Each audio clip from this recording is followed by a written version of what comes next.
is a marine safety officer with the fire department in Long Beach. He just finished washing some trucks along the beach when someone told him about a dog in the water. The dog was called Tofu, and he'd been swept several hundred yards offshore into the Pacific.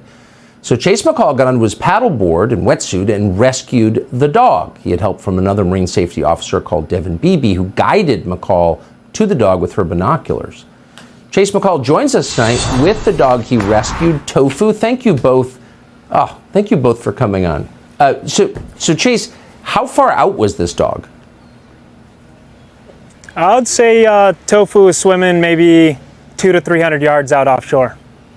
What Tofu doesn't look like a retrieving dog, for example. Like, how did Tofu get 300 yards offshore? Do you know? I heard reports from just beach patrons that they had been chasing her around trying to catch her for about an hour or so in the parking lot, and oh wow! I guess she just jumped in the water and took off towards out to sea. How did she respond when you tried to pull her onto your paddleboard? I think she was grateful to see me there and a little relieved. She looked a little tired and cold and came right up to me and made it easy for me to grab her and put her on the board.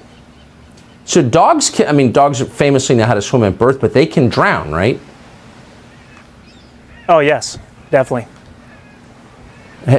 Is this common? Have you rescued other dogs from the Pacific?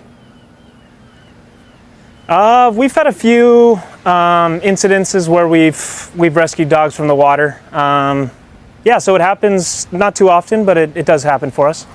What did the owner say when you brought Tofu back? So we didn't really talk to the owner until the next day. So we handed Tofu off to Animal Care Services, and through social media, the owner was able to get the contact info on where she was being held. And so the next day when I met the owner, they were really grateful, and just everyone was so happy that this was a success story. Are you a dog lover? I am. I can tell by the way you touch that dog. Good for you. Chase McCall, thank you so much for coming on tonight. Appreciate it. Yes, thank you. Thank you for having me.